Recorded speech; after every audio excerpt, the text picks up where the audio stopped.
warahmatullahi wabarakatuh. Kami dari kelompok 6 ingin mempresentasikan tentang materi pembelajaran berwawasan kemasyarakatan pada modul 6 dengan tema Praktik Program Pendidikan Masyarakat. Sebelum kami membahas modul 6, kami akan memperkenalkan diri kami masing-masing. Perkenalkan, nama saya Ambarwati, saya akan membahas KB1. Dan saya Ahmad Dhani akan membahas KB2. Dan saya Siti Nurdesiani akan membahas KB3. Selamat menyaksikan. Baik, di sini saya akan menjelaskan kegiatan belajar 1, bagian 1. Bimbingan tutorial tatap muka mata kuliah pembelajaran berwawasan kemasyarakatan. Khusus bagi mahasiswa yang melakukan praktik pembelajaran keaksaraan fungsional harus melakukan tahapan kegiatan seperti berikut ini. 1. Lakukan registrasi mata kuliah seperti Anda melakukan registrasi mata kuliah lainnya. 2. UPBJJ UT akan memberikan data calon WB kepada Anda. 3. Anda harus melakukan rekrutmen dengan cara memilih minimal 7 calon WB. Persyaratan calon warga belajar: 1. Calon WB yang belum mendapatkan sukma. 2. Calon WB diutamakan berdomisili satu wilayah. 3. Apabila satu kecamatan tidak memungkinkan untuk merekrut calon WB, dapat direkrut dari kecamatan lain. 4. Calon WB diutamakan berumur 15 tahun ke atas. Bagian 2. Praktik pembelajaran keaksaraan fungsional. Ada beberapa istilah dan penjelasan yang terkait dengan program pembelajaran keaksaraan fungsional seperti berikut ini. 1. Warga belajar atau WB. 2. Kelompok belajar atau Pokjar. 3. Tutor. 4. Instruktur. 5. Supervisor. Ada beberapa cara yang dapat membantu agar dapat berhasil dalam praktik pembelajaran keaksaraan fungsional. 1. Anda harus mengikuti keinginan para WB untuk melakukan kegiatan pembelajaran keaksaraan fungsional. 2. Ubahlah gaya Anda yang menggurui anak SD saat Anda sedang membimbing warga belajar. 3. Apabila Anda memiliki keterampilan tertentu di luar profesi Anda sebagai guru, sedapat mungkin gunakan pengetahuan Anda. 4. Apabila sedang membimbing warga belajar, gunakan pakaian sehari-hari. 5. Anda harus mencermati karakteristik masing-masing warga belajar yang Anda bimbing. Ruang lingkup praktik pembelajaran keaksaraan fungsional. Tahapan aktivitas pada praktik pembelajaran keaksaraan fungsional sebagai berikut. 1. Kegiatan tahap identifikasi kemampuan awal dan kebutuhan belajar WB. A. Mengunjungi calon WB yang ditentukan oleh UPBJJ UT. B. Melakukan identifikasi kemampuan dan kebutuhan awal belajar calon WB dengan cara berikut ini. 1. Menilai kemampuan awal calon WB dengan format observasi. 2. Menjaring informasi tentang kebutuhan dan minat belajar calon WB. Setelah selesai melakukan identifikasi kemampuan awal WB, selanjutnya Anda harus menganalisis hasilnya. 1. Mencatat sejauh mana ketergantungan kalistung WB terhadap Anda. 2. Menganalisis hasil tulisan WB dengan kriteria seperti berikut. A. Buta aksara murni dengan kualifikasi. B. Sama sekali belum mengenal huruf dan angka. C. Belum terampil menggunakan alat tulis. D. Kenal aksara dengan kualifikasi. E. Menguasai aksara dengan kualifikasi. Ketika melakukan penilaian kemampuan awal terhadap WB, Anda harus mengidentifikasi kebutuhan dan minat belajar para WB sambil memotivasi. Anda harus membuat rangkuman hasil kegiatan identifikasi kemampuan awal. Anda harus dapat mengorganisasikan waktu Anda dengan baik. 2. Kegiatan pada tahap membuat perencanaan pembelajaran keaksaraan fungsional. A. Mengidentifikasi topik berdasarkan minat. B. Membuat tabel waktu. C. Mencari bahan bacaan. D. Membuat kegiatan calistung. E. Membuat jadwal setiap kali pertemuan. F. Menyimpulkan segala informasi yang diperoleh.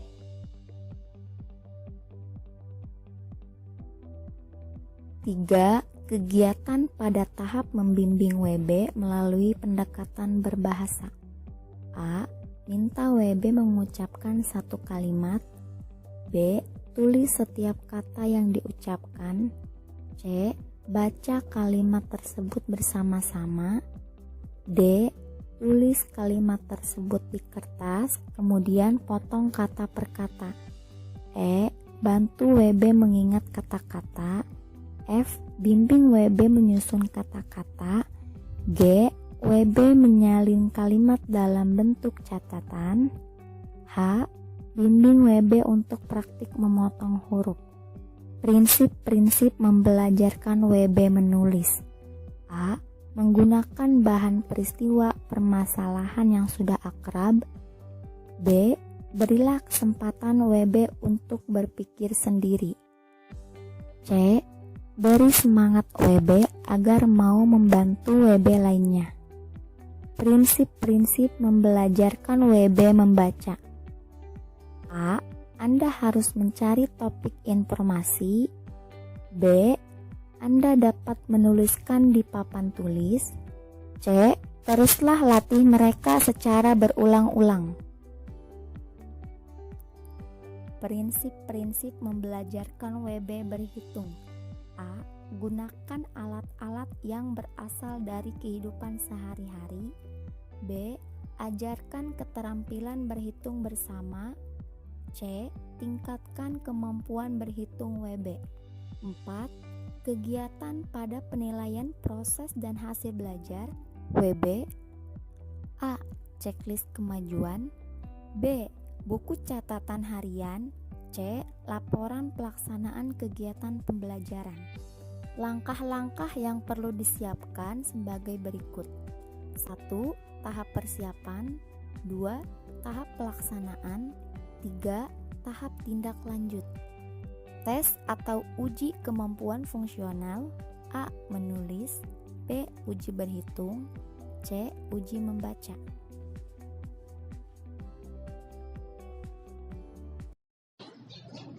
Kegiatan belajar 2. Praktik Taman Bacaan Masyarakat. A. Persiapan praktik Taman Bacaan Masyarakat. Untuk persiapan yang harus dilakukan adalah 1. Mencari informasi dari kepala desa. 2. Mendokumentasikan calon peserta. 3. Mencari alternatif 7 calon peserta. 4. Menyusun daftar calon peserta. 5. Menyosialisasikan program yang akan dilakukan dengan mengumpulkan calon peserta. B.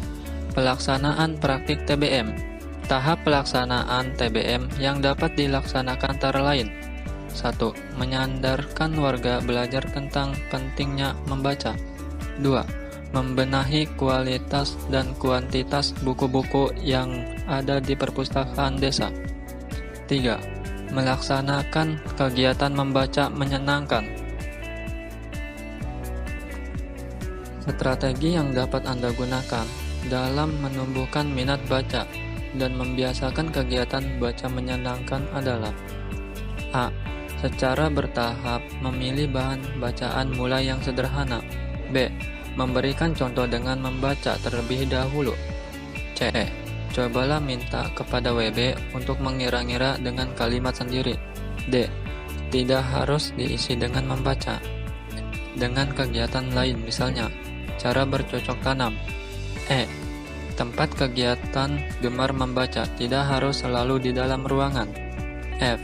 Anda dapat membaca kembali uraian tentang strategi membimbing warga belajar buta aksara. C. Evaluasi praktik TBM. Dalam evaluasi tengah semester, supervisor dapat melihat perkembangan kemampuan daya baca WB dengan berpedoman pada format evaluasi akhir semester. Tidak hanya melibatkan supervisor, tapi juga desa dan tutor Dikmas.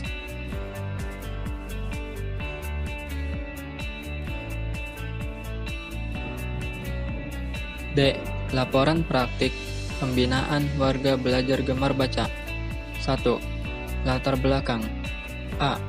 Pendidikan. B. Keluarga. C. Ekonomi. D. Jenis kelamin. E. Situasi kemampuan baca. 2. Pelaksanaan kegiatan membaca menyenangkan. A. Waktu pertemuan yang dirancang.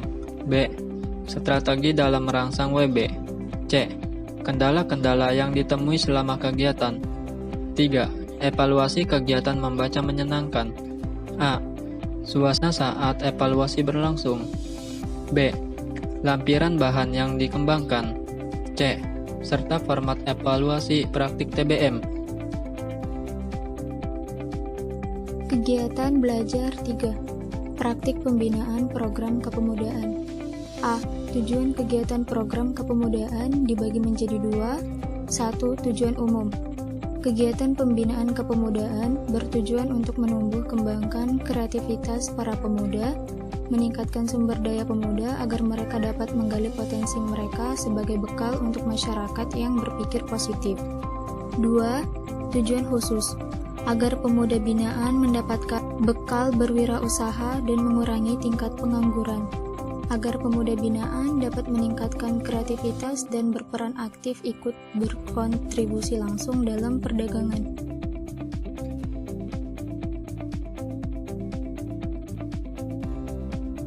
B. Ruang lingkup kegiatan program kepemudaan. Dalam pelaksanaan program perlu diperhatikan beberapa hal yang akan menjadi kerangka kerja, sehingga program kegiatan dapat berjalan sesuai dengan tujuan. Dibagi menjadi 3, yaitu A. Sasaran. Bidang yang akan dijadikan subjek dari program kegiatan ini adalah anggota organisasi kepemudaan yang tersebar di seluruh pelosok tanah air, baik yang berada di bawah pembinaan instansi pemerintah seperti Departemen Sosial. B. Materi atau jenis program kegiatan. Tujuannya untuk mencapai program kegiatan pengetahuan terkini, masalah moral dan masalah-masalah lain yang dapat meningkatkan pengetahuan, sehingga para pemuda mampu menjaga diri dari pengaruh yang tidak baik. Contoh materi yang sesuai untuk tujuan ini misalnya pengetahuan tentang penyalahgunaan obat, pendidikan seks, dan sebagainya. Melalui pelatihan, diharapkan mereka akan memiliki kemampuan untuk mengolah, memanfaatkan kekayaan alam, dan membudidayakan yang secara materi dapat memberikan penghasilan. Misalnya untuk daerah pantai, dapat dilatih tentang pembuatan alat penangkap ikan, budidaya rumput laut, pengawetan ikan, dan sebagainya. Sekian dari kelompok kami, kurang lebihnya kami mohon maaf. Wassalamualaikum warahmatullahi wabarakatuh.